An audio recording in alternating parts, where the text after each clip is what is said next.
I'm getting on it now. Okay. Okay. Talk to you soon. Okay. Alrighty. Bye.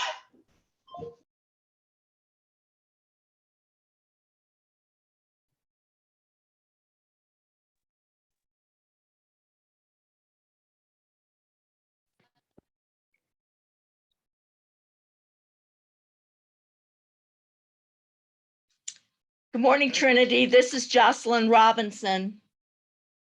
Hi, Jocelyn. Good morning. Oh, well, it's afternoon over here. How are you? I am well. Good afternoon, Trinity. This is Carolyn Terrell with the Colorado PTAC. What's up, Jocelyn? Nothing much. You're looking good today, Carolyn. Hey, I'm trying to stay up with you, Jocelyn. She's a comedian, Trinity. Wait until you meet her. No, I'm not. Thank you Thanks for for inviting joining. me, Trinity. Thanks for having us on. Of course. Thanks for joining. Absolutely. We'll get started soon. Welcome, everyone. We'll just give people more time to join. How many guests are you expecting today? We had 23 registered for today. Okay. And how did yesterday go? Yesterday went pretty well. We had some very good feedback yesterday. So Trinity, you'll see my name with other people's pictures and faces because I did invite other people in the community. Barbara Myrick just came on. Barbara, if you can unmute yourself and introduce yourself, that would probably be a good help as well. Because you'll see it says Carolyn Terrell with two different faces. That's Barbara Myrick. And there's another Carolyn Terrell. So I've invited other folks in the community as well. And this guy on here is my boss, Chris Martinez, with the Colorado PTAC. And Barbara, I haven't seen you in forever. How are you? Barbara, you're muted. Well, hello, Trinity. How are you today? My name is Barbara Myrick. I am the president of B&M Construction. How are you, Jacqueline? I'm doing well. Thank you. I know I haven't seen you in forever either, but that's okay. Well, Virtual works. You shouldn't be a stranger, you know. You know, sometimes being a stranger is not a bad thing. You got that right.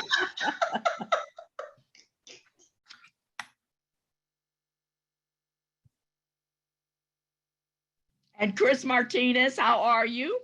I'm good, Miss Robinson. How are you doing today? Very good.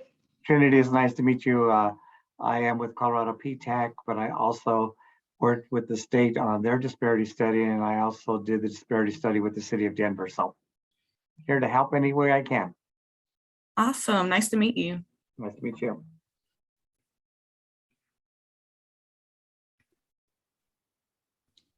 Okay, Michelle Clark Jenkins. Yes, You know, I act like I'm running this meeting. Yeah, good afternoon. We'll get started in a couple of minutes. As a matter of fact, let's go ahead and get started. We'll let others join us. You all know Trinity, apparently. So Trinity is our deputy project manager for the disparity study for the city of Aurora, Colorado. My name's Michelle Clark Jenkins. I head the consulting group of Griffin and Strong. We're a law and public policy consulting firm based in Atlanta. So before we get started with the public hearing part of this, and we'll talk about kind of the ground rules for that. For those of you that may not be as familiar with the disparity study, may not have been part of our informational meetings at the beginning of the study, I'm going to do a really quick presentation about the project. So bear with me for a second while I share my screen.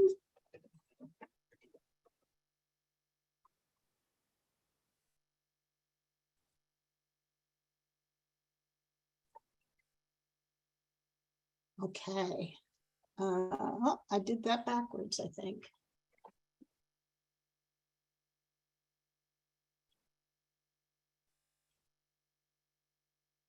Let me unshare. Let me try and do that again.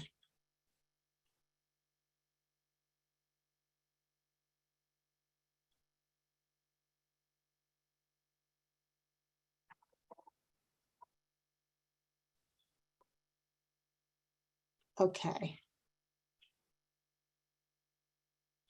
Okay, so Again, about our firm, Griffin and Strong, again, is law and public policy consulting firm based in Atlanta.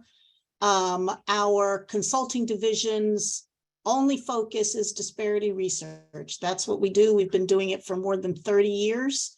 We have on our team 5 attorneys, 2 PhD economists, a PhD in social psychology, PhD in anthropology, and a PhD in public policy. All of them roll up their sleeves and do the work on every one of our projects.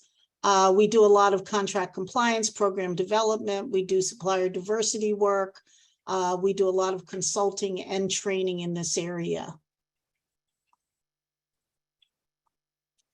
So let me start for those of you, again, who aren't as familiar. A disparity study is an objective tool that determines whether a governmental agency has actively or passively discriminated against certain groups due to their race and gender. We do that by measuring disparities primarily between availability and utilization of ethnicity, gender, and racial groups. So when we use the term discrimination, I want to make sure that I'm defining that. It is not necessarily an indictment of any particular administration. What it says is it's the culmination that has resulted in certain effects. So it is the current effects of past or current discrimination. So it is a cumulative effect that has led us to where we are. So our measurement looks at what are the effects and where are we today. And we do that through statistical and qualitative evidence. And we also do a very deep dive into policy and procedures. And the findings of our study, at the end of our study, we present our findings and our recommendations. And if the city accepts our recommendations, they are meant to be implemented as policy. So again, real basic, why do we do disparity studies in the first place? Well, 35 years ago now, almost, this case of City of Richmond, Virginia versus J.A. Croson. Before that, the federal government had already been doing these minority set-asides. Interestingly, they primarily happened under a case under the Surface Mass Transportation Act. And there had been these set-aside programs, and that really is because under the 14th Amendment, Congress has plenary power. Plenary power means they can kind of do what they want to do. So under this case that preceded Croson was a case called Kluxnix versus Fully Love. And in that case, it was upheld, this federal set-aside program for minority businesses. And so what happened was local and state governments started to create their own programs based on that precedent. So then this case came along, and in this case, it was the first time really that the Supreme Court said malevolent discrimination against certain groups is treated under the 14th Amendment the same way that benevolent remediation is. So in other words, anytime you're treating somebody differently, it still falls under the 14th Amendment, whether that's a benevolent, remedial preference, or whether it is malevolent in terms of discriminating against groups. First time the Supreme Court ever said that. So our CEO, Rodney Strong, along with a lot of other lawyers and practitioners in this area, watched this case when it came up through the courts. And at that point, people really thought it was a death knell to these kind of programs. And so they, in essence, fashioned a response to the Croson case, which is why we do disparity studies. Because what the court really said is you have to have, we look at all race and gender. Whenever you put spending any government dollars, public dollars, and it's got a race and gender name on that, we look at it under the theory of strict scrutiny judicial review. Anybody who's a lawyer out there in law school, one of the first things you learn is strict in theory, fatal in fact, which means whenever the court says we're going to use strict scrutiny to look at things, really means you can't do it. Well, these groups of lawyers and economists fashioned a response that said it could meet the strict scrutiny. And what the court says is, in order to do that, you have to have a factual basis in evidence. You, in essence, have to prove kind of the existence of discrimination. Whereas before, there had been an acceptance that discrimination in societal discrimination was sufficient, that everybody understood that that was there. The Supreme Court says, no, you got to demonstrate it. And then that anything you do as a result of that factual predicate has to be narrowly tailored to whatever the findings of that factual predicate is. So what that means is, if we do a disparity study, every recommendation we make that is race or gender based has to have a basis in our findings. And then the last thing I'll say about this is the way that we conduct disparity studies is also dictated by case law. So disparity studies are creation of the court, but not only are they a creation of the court, but what happened is that the Croson court told us what we had to do, but didn't tell us how to do it. So these court decisions since then have helped us to hone our methodologies, what's accepted by the court. And remember that disparity studies are a certain kind of animal. What we have to do in a disparity study, and really the only reason for doing a disparity study, is determine whether you have a factual predicate for a race and gender conscious program. We also try to fit them into management tools. So once our study's done, are there pieces of our study that can be used for management tool, but you can't equate the two exactly. And a disparity study is exactly what you can use to implement. Sometimes we have to do some other things in order to implement. So this is the study process, which is why disparity studies take at least a year. We do this legal analysis, deep dive into policy, lots of collecting and cleaning data. We then have to determine what's the geographic area that we're studying. So who are the firms who are part of this study? If I'm doing a study for the city of Aurora, Colorado, our firms located in New York City are going to be part of that study. So that's how we determine a relevant market. We're really looking at where the city spend is. So where are you spending the lion's share of your dollars? And that benchmark is usually 75%. So I'll start with the city of Aurora, and I'll start to pull out, let's say city of Aurora, firms located there, they're spending 50% of their dollars with firms located in the city. So then I have to pull out further and further until I get to that 75%. And then from that point on, only firms within that relevant market are part of our availability utilization analysis. So then we do utilization. Utilization is really where have you been spending your dollars and with whom, both as primes and subcontractors. Then we look at availability, who are the ready, willing, and able firms who are out there to perform work. Lots of different ways to do an availability analysis. There is no one way. We use what's called the list approach, which is really good, we think, for municipalities because it actually gives you a list at the end that says, here's a list of firms who you can include on your availability lists. And then disparity is really comparing the two. So if African-American owned firms are 10% of your engineers, are they getting 10% of the engineering dollars? We also then go a little further than disparity analysis to determine what was the likely cause of the disparity. And by doing that, we do a regression analysis, which really equals out everything else. So you equal out, the size of the firm, their revenues, how long they've been in business, education of the owner, how many employees, things like that, that would could otherwise explain perhaps a disparity. And after you've kind of filtered all those things out, if there's still a disparity, then you can make what the court calls an inference of discrimination. And again, that's the current effects of past discrimination. We also look at the private sector, which is the feeder into this availability, to see if there's discrimination it's kind of a misnomer calling it private sector. It's really a marketplace disparities analysis. And what that really says is, so if we had been in certain times of and maybe even current times, you could have 0 Hispanic American owned construction company and 0 they used. So that would be parity. There were none, we used none, no discrimination. If we stop just at a availability utilization analysis. But when we look at what's happening in the marketplace, we look at what's the likelihood of self-employment. We look at credit market disparities. Is there discrimination in the credit market? Is there, what's going on we look at building permit data. So who's doing construction work?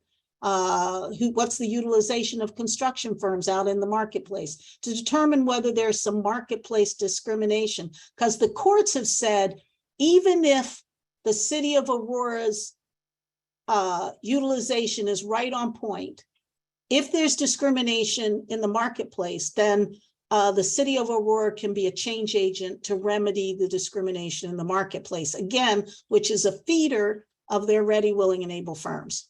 Then we do what you are part of today, which is anecdotal evidence collection. And anecdotal evidence is really important to us because once we run all these numbers, and let's say we do find that there's some disparities, then how do we rectify those? And so there are a number of things that tell us how to rectify. One is our expert experience doing these all over the country for the past 30 years. We've kind of seen, and we're not just researchers, we're practitioners. So seeing the things that work with our clients throughout the country, that's one way. The other is we can look at the policy and say, well, there's certain things on the face of the policy that we think may be barriers to participation.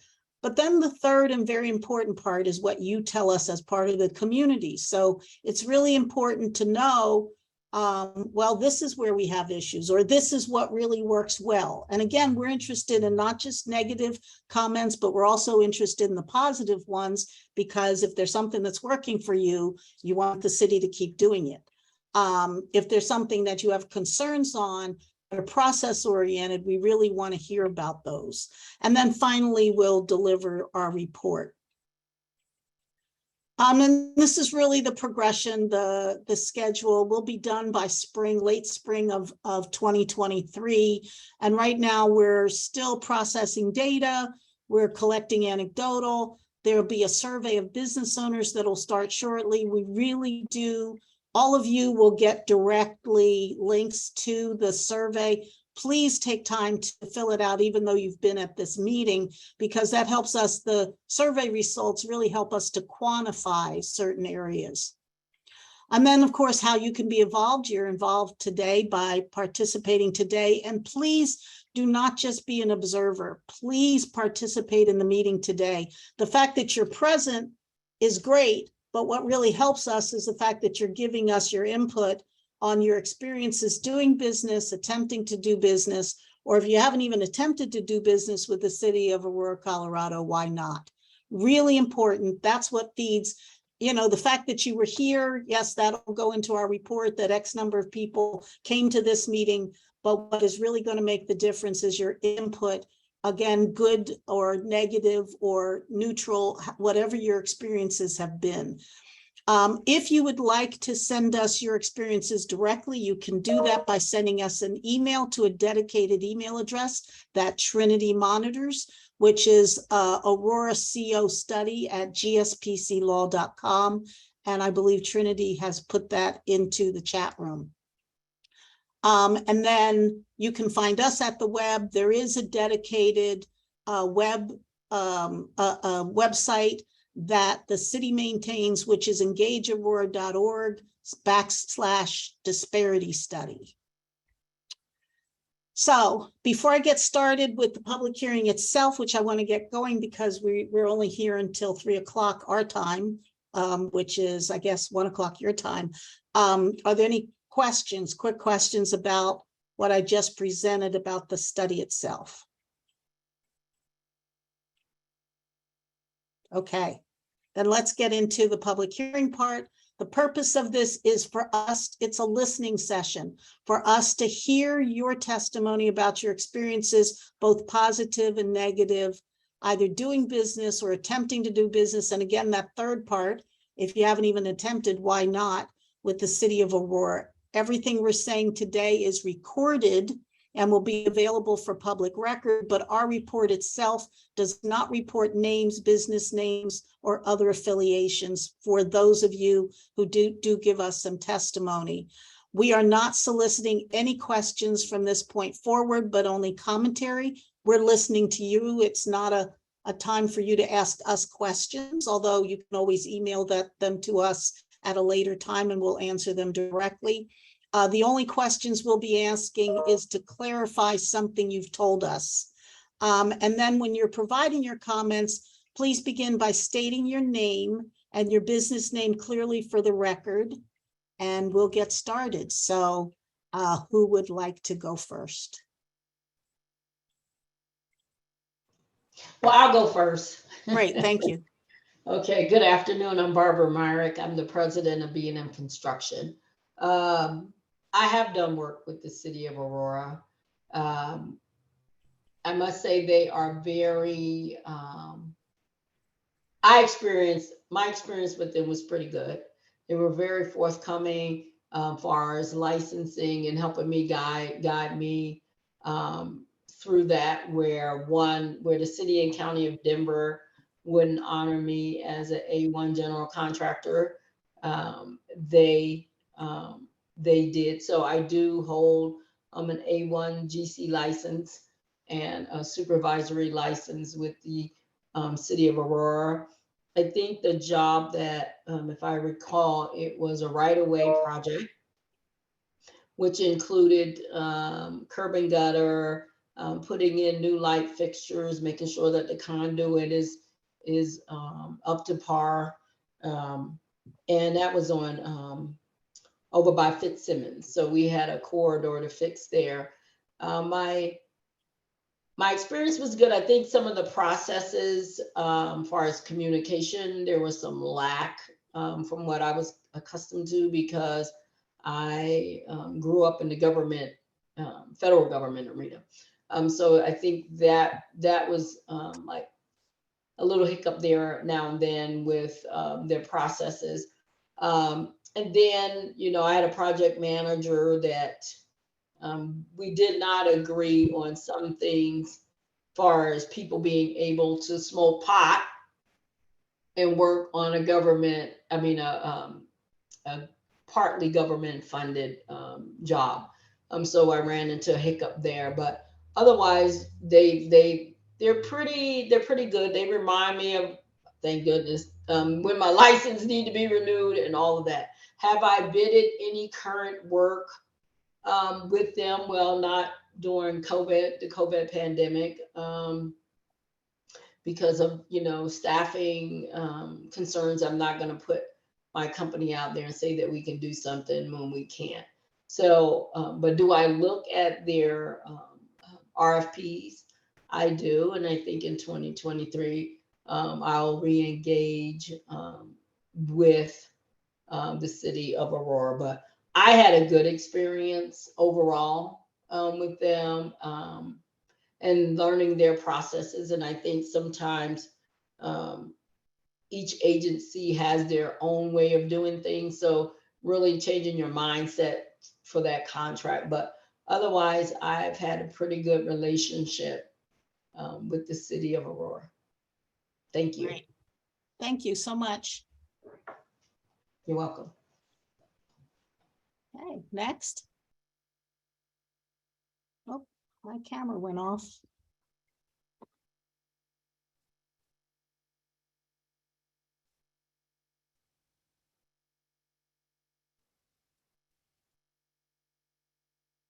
Can you hear me? Yes, we can. Hi, this is Sandra Zarlingo with, and I represent PSI Construction Management. My company is owned by an Asian, so minority, and we've done a lot of work with the city of Aurora, mainly the Parks and Rec Division and some for planning.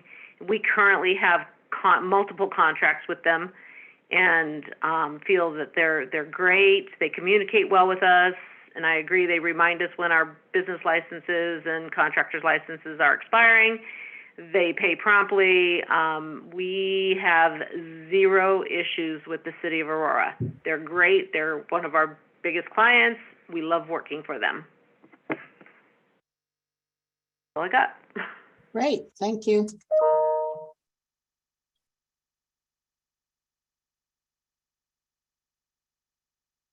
And what kind of business again do you have?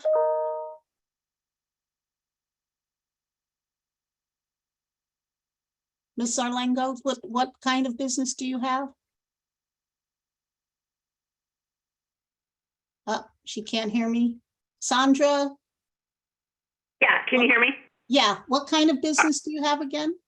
We are a landscape construction company. So Okay. we do landscaping on their medians, parks and rec renovation, park renovations. That's mainly what we do for them. And are you a woman-owned business? No, we are Asian male Asian. Okay.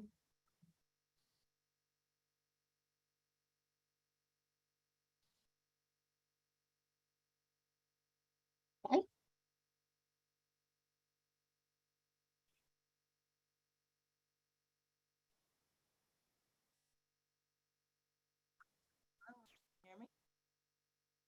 Hey, next, anyone else?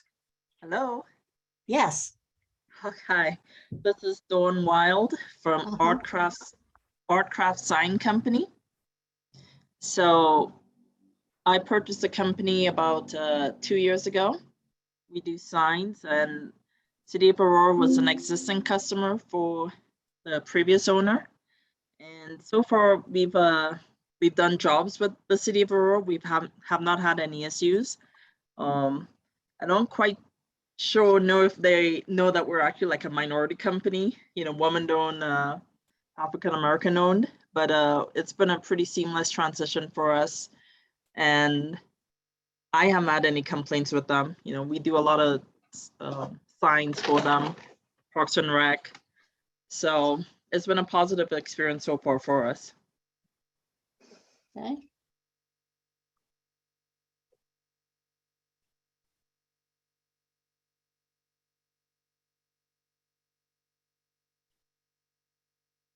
So those of you who said you have had, so we've heard 3 people testify that they've had very positive experiences.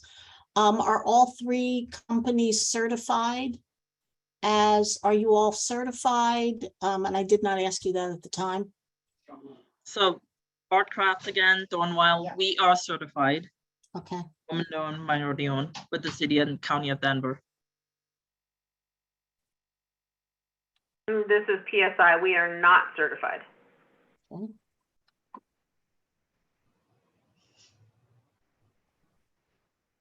And this Ms. is Barbara Myrick? Meyer.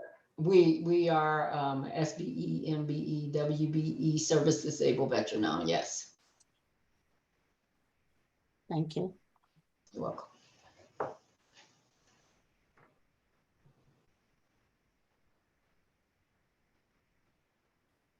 Ms. Orlingo, do you know why you're not certified?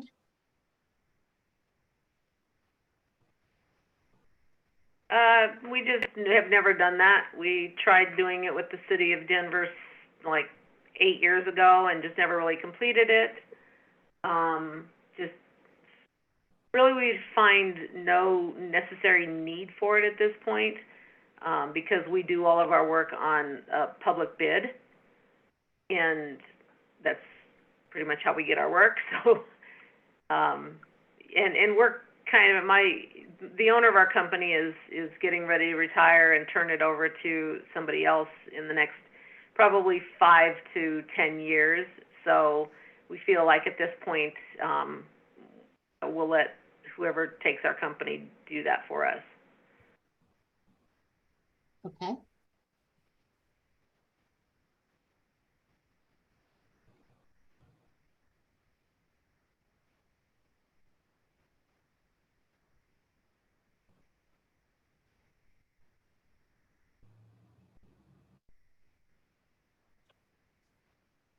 May I ask what brought this disparity study with the city of Aurora to come to be, happen? So again, this is a public hearing, so we can't answer Oh, okay. questions, but if you want to send that question to us or put it in chat room, we can respond to any questions at a later date. Okay.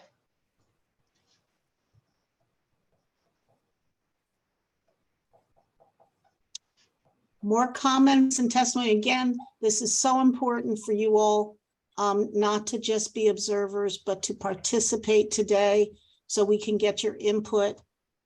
This helps us to formulate our recommendations based on the outcome of our statistical and other findings. So important for us to hear about your experiences. So please don't stay silent. Please let us know about your experiences today.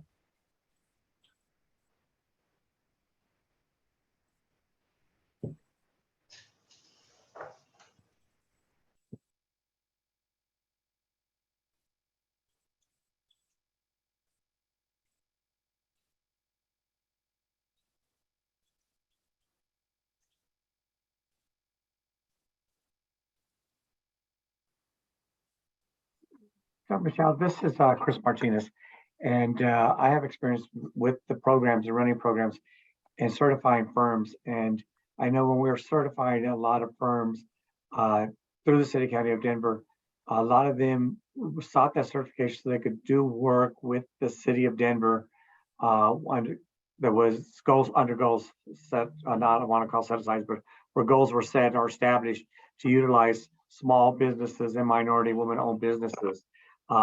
When we were doing that, many of the businesses were located in the city of Aurora and still are.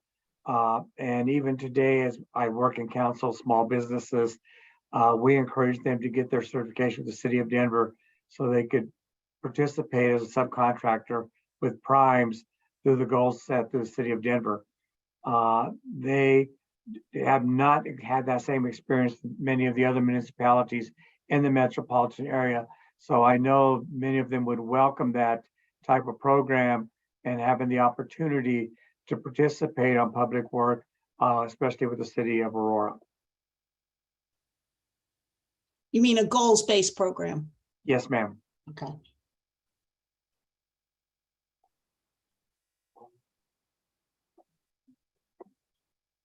This is Jocelyn Robinson, and I know you're not answering questions. I facilitate the Black Construction Group, and I just wanted to know for the companies that are working now with the city of Aurora, how do you find those opportunities, those bids?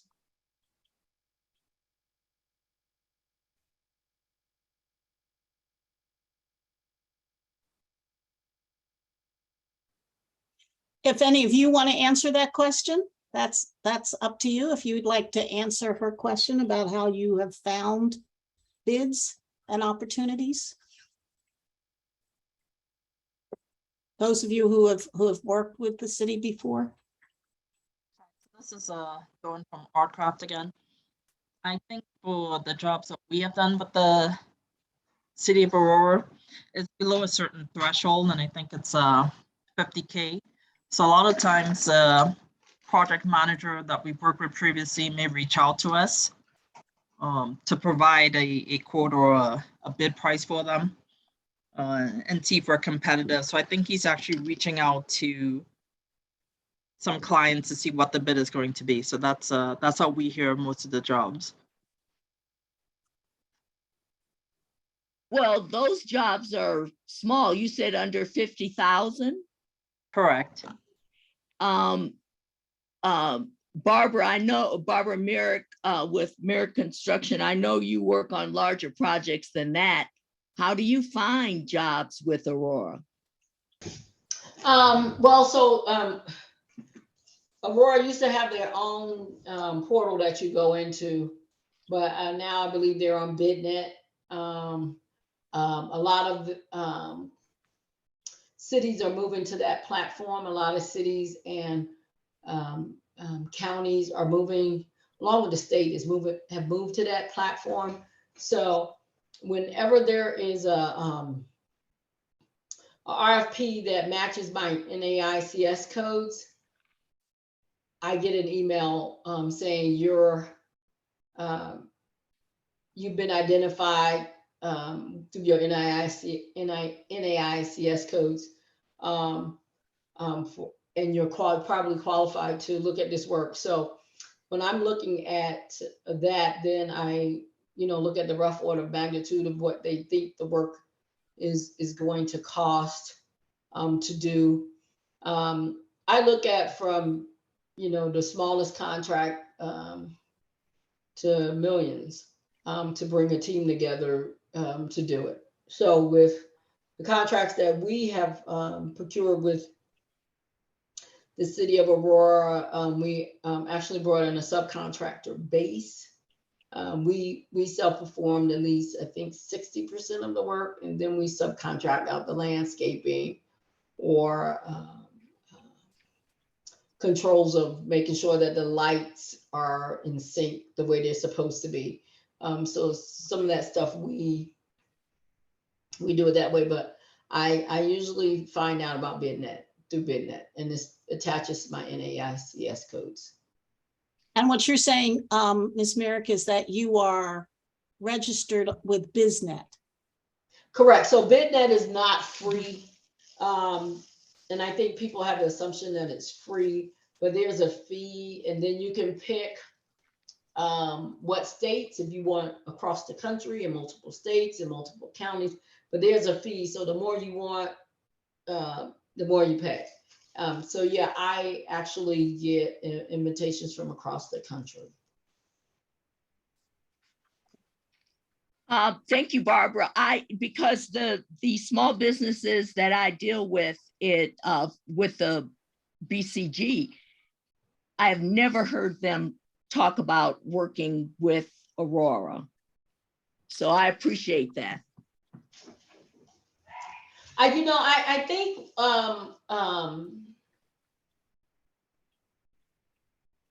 it's really, we have a choice to work. I mean, we have a choice to go after various municipalities. That's why I love the BidNet platform, because you can go from Northern Colorado to Southern Colorado. It's the state is good at posting their stuff. And so I appreciate that the cities and counties are utilizing that platform. Now, does it open the door for more competition? It does. But I really like the BidNet platform that they utilize. Okay. Thank you. Other comments?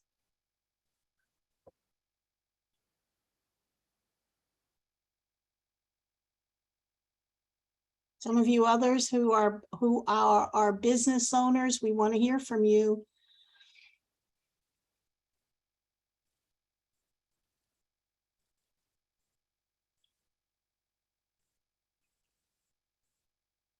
Again, if for some reason you don't want to make your opinions known on this platform, you can always send us an email. And I believe if you can put it in again, Trinity, into the chat room, the email address, the dedicated email address. We want to know, how was the bidding process for you?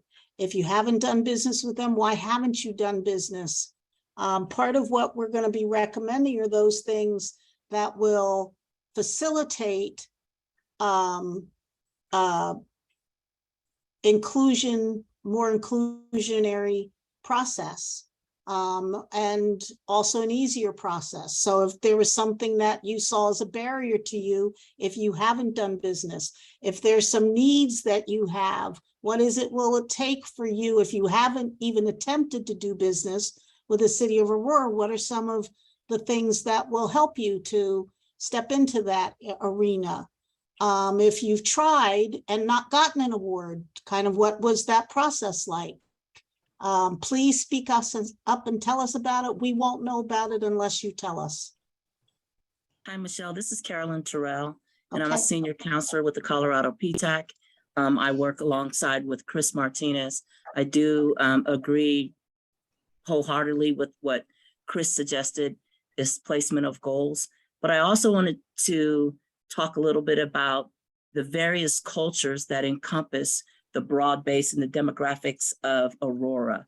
We at the Colorado PTAC deal with businesses from all sizes, all backgrounds, all industries, but culturally, what I found, I worked in this community. I've been part of the fabric of this community for about 22 years. I retired from the SBA, but going forward now, working for the Colorado PTAC in Aurora as well and dealing with these businesses, I found that there is a demographic of cultures that encompass this city and what really needs to happen. And I know that Aurora has looked at really having translation services and other services to help businesses feel comfortable with respect to understanding processes and procedures.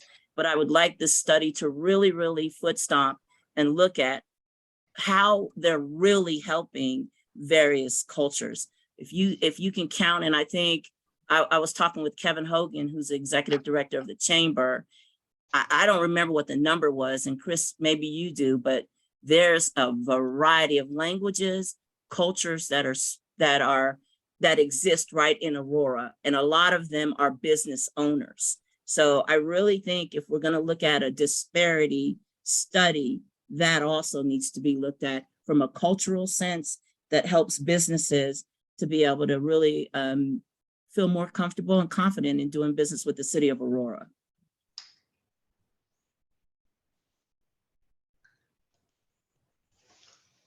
You brought up, this is Barbara Myrick, you brought up a point about the bidding process. From my experience with Aurora, they use line items. And most people, if a small business don't understand that, they will either exclude overhead and profit or include overhead and profit in those line items. And then if the Aurora comes back, because I experienced this, and come back and remove a line item, you lose. If you put overhead and profit in there, you lose that revenue. So I think that might be a process that they would need to look at changing and having overhead and profit and bonding separated out instead of including it in the unit price of a line item.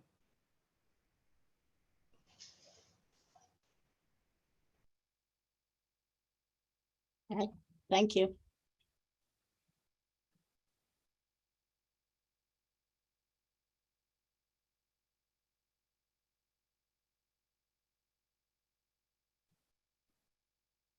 Hello, my name is Marlene Miranda, and I am not a business owner, nor do I plan on soon.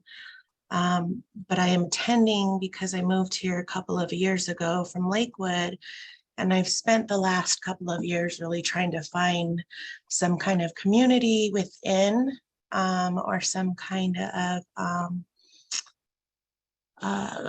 support systems within that really focus on minorities or really kind of cater to us as well. We have experienced a lot of racism in our neighborhood, and I've spent a lot of time looking through Aurora's resources to see any resources that they have to offer or links that they can connect me to. And the newest one, and the reason probably why I'm here, is the Aurora Mental Health Center. I had recently contacted them, and I was looking for some kind of support groups or a connection group, and every group that they had offered, there were very or none or very minimal minorities within them. And it's just my experience with Aurora is all of their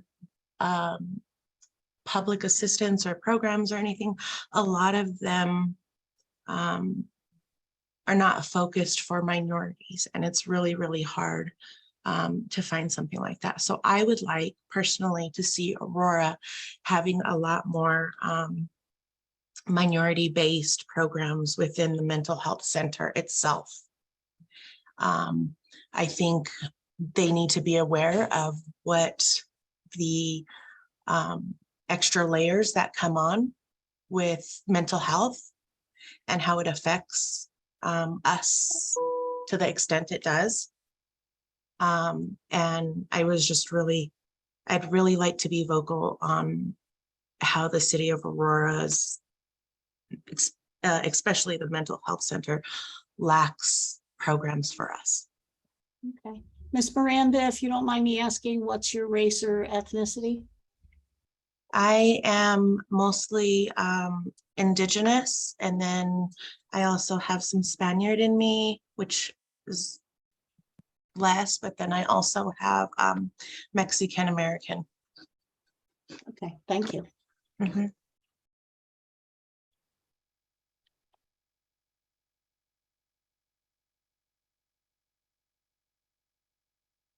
Michelle, I gave you guys my input at the last public meeting. I just want to piggyback on what Carolyn Terrell said. If you recall, I noted at our last meeting that the city of Aurora was the most diverse city in the state of Colorado. Carolyn drilled down on it a little more than I did, but I guess based on what I noted, Carolyn is bringing up some very good points. So I just want to piggyback on that. Okay.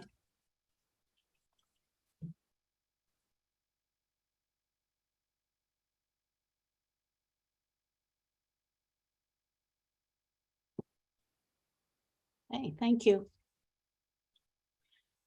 There's several more who we haven't heard from, so happy, please unmute and tell us who you are and your business and introduce yourself.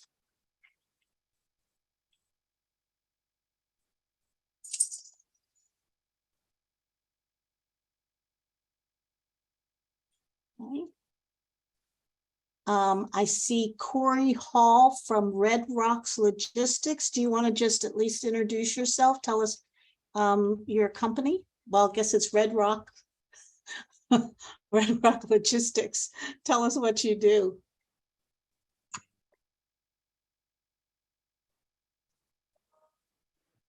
Hello, can you hear me? Yes, we can. Okay, we do freight final mile delivery. We also do corporate moves and moves for businesses. Most recently, we helped out on Montbello as far as moving the stuff out of there.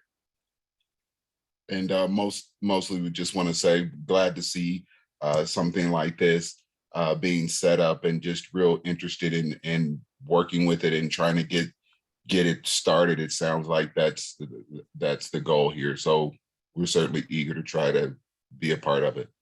Great, thank you. Michelle, this is Carolyn again. I just thought about something else. I've read, so I've been in this game for a long time. I've read the state of Oregon, because I used to live there, their disparity study, state of Colorado's disparity study, city and county of Denver's as well. One of the things I noted from those individual companies that performed or that was a part of the disparity study is that they were using vernacular, they were using certifications that do not exist in certain areas. So like minority white, instead of minority women business enterprise, they were saying they were using definitions or identifying certifications as minority white women, etc. I would enlist you all to use the correct ones and find out what the standard is, and make sure that in your disparity study, it is identifiable to the state of Colorado, as well as to the city of Aurora, city and county of Denver, and the SBA. Okay, let me clarify that, because I'm not sure I fully understood what you were saying. Are you saying to make sure that the way we identify race and ethnicity and gender in our study is comparable to the way that the state of Colorado looks at them? Yes, as well as the definitive, the definitions of each one of those certifications, because once again, in various studies that I read, especially I think the last one, the state, they were using certification and identifying certifications that are non-existent here. And I'm thinking, how do we do a comparative analysis of something that doesn't exist? So again, I enlist you all to look at the ones that are here, local, Colorado, state, SBA, federal, as well as city and counties, local as well. Does that make sense? Yes. Thank you. Okay, thank you.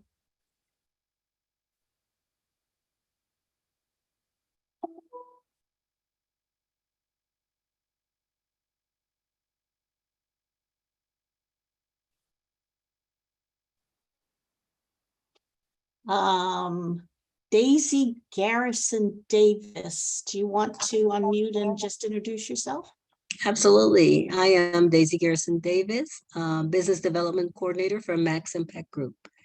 Max Impact Group is a management and consulting firm that works primarily in the construction industry with large companies to ensure they are meeting their corporate responsibilities of hiring minorities, and we work with the MWBE programs. Thank you. You have Kathy Kramer. Do you want to unmute and introduce yourself? Hello, yeah, I'm Kathy Kramer. I am a woman-owned business owner of Caddis LLC. I think most folks on this call probably know me for a contract I have with the Colorado Department of Transportation to manage their Connect to Dot program, which is a support services program for small minority and disadvantaged businesses that we run in partnership with the Colorado Small Business Development Centers across the state. Okay, and tell me again the name of your company. My company is Caddis, C-A-D-D-I-S. Okay, great.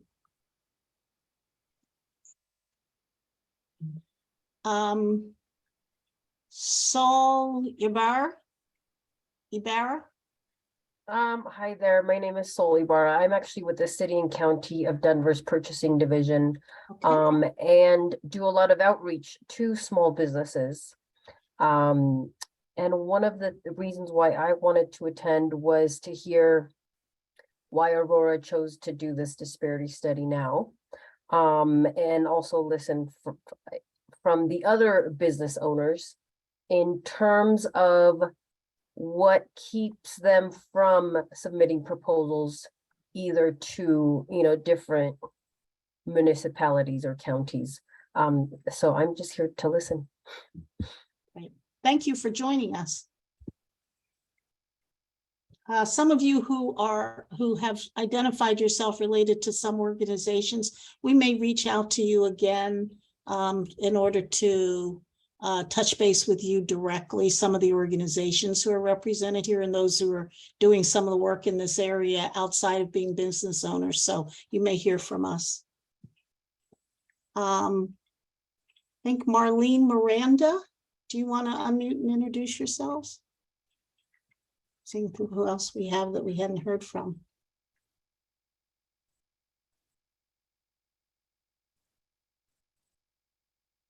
Okay. Melina Zillow, do you want to unmute and introduce yourself? Hello, my name is Milena Zillow. I'm founder and CEO of a management consulting firm based in Colorado. We provide management consulting services throughout the United States. And so we do bid on different proposals and opportunities. We bid on, I think, only maybe one or two in Aurora, and that was a few years ago. And since then, we haven't really found any opportunities that matched our abilities. But normally, it was very pleasant. If we had any questions, they were responsive. I really haven't noticed anything outside of the norm or professionalism that I've encountered working with other public sector organizations. And are you a woman-owned, you're a woman-owned business? Yes, I'm women-owned, so we are certified in Colorado as women-owned, DBE, SBE. I am Caucasian. And I think there's a couple of different, like another certificate that we have. So we do have all those and are in full compliance with the state of Colorado too. Okay, thank you. Sure, thank you for doing this, appreciate it. Is there anyone that I missed who wanted to unmute and introduce themselves? This is the time to do it. I can go. My name is Virginia Garcia over Oh, here. you know what? I'm looking at your picture thinking I've talked to you. She's one of the few people who actually has a picture up. Okay, go ahead. Okay. I'm sorry I didn't come forward before. My name is Virginia Garcia Vejero Pivic. Yeah, it's very Latino. I'm Latina. I identify as Latina. I am a minority business owned small business. The name of my business is Garcia, Pivic and Pivic Communications Consulting. It's an LLC. I am SBE certified, MWBE and EBE certified by the City and County of Denver. I have never had the pleasure of meeting Sol Ibarra, but she's been wonderful, magnificent to me and her outreach. She's always keeping me abreast of new opportunities. And to respond her question regarding why, for example, someone like me didn't submit or refrain from submitting proposals to other municipalities or counties, such as the city of Aurora, is because of taxes. I live in Centennial. I'm certified by the city and county of Denver. But when I did my due diligence and findings regarding what it would take from me to be able to submit proposals or anything else of the like with the city and county of Aurora, they told me, well, you need to register with us and you need to pay us taxes. And since I'm very small, I consulted with my accountant and she said, well, if we pay taxes, but you don't get any bids with them or proposals with them or any jobs with them, you may be losing some money that you may not see the return of investment. So that's the main reason why I couldn't. However, I must be grateful because I got my a couple of mentors this year, a couple of sessions through the city and county of Aurora with Lori Warmer, for example, and she was fantastic. So they have some wonderful mentors. I didn't happen to find anybody in Spanish. I found them in English, but yet fantastic professionals.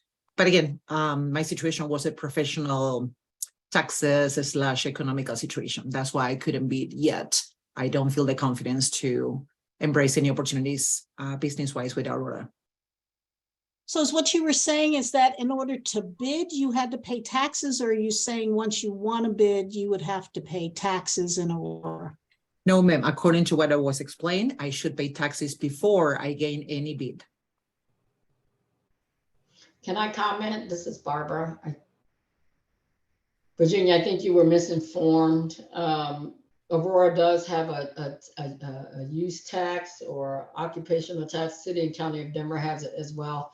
I pay it quarterly if I have people working in those cities. Then you pay, it's a use tax if you rent equipment. I'm talking about from a general contractor's perspective.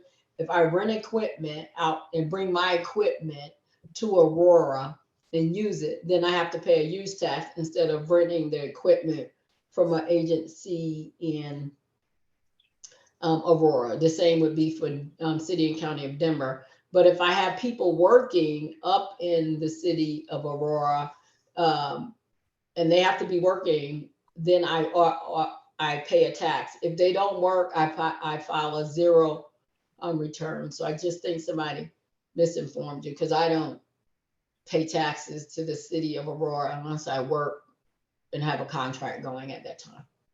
I wholeheartedly appreciate that feedback. Thank you so much, Barbara. You're totally right. I was misinformed and that pulled me out from applying for some bids and also for a grant. So I appreciate your educational point today. Thank you. Well, a grant. We have about 2 minutes, well, 1 minute left. Any last comment, last chance for someone who hasn't spoken up? We will be, again, in the next couple of weeks, you'll be seeing a survey from us. We will be sending it to you directly to make sure that you've got a copy of it. as people who have already participated. Really important so we can quantify some of those direct responses. We will be holding focus groups, I think in November. So we'll be reaching out. That's a randomly selected group from the thousands. So some of you may get asked to participate in a focus group. Please say yes if you are selected in that random group. So this has been really good, very helpful comments today. We will continue our dialogue. If any of you are part of an organization, please let us know, contact us directly. We are interested in talking to you. If you have organizations that you are a part of that you think we should be talking to, please email us and let us know. So we thank you everyone for participating today, and we really do want to continue to dialogue. Please use that email address. Thank you, everyone. Awesome. Thank you, Michelle. Thank you, Trinity. All right. Thank you. Yeah, thank you.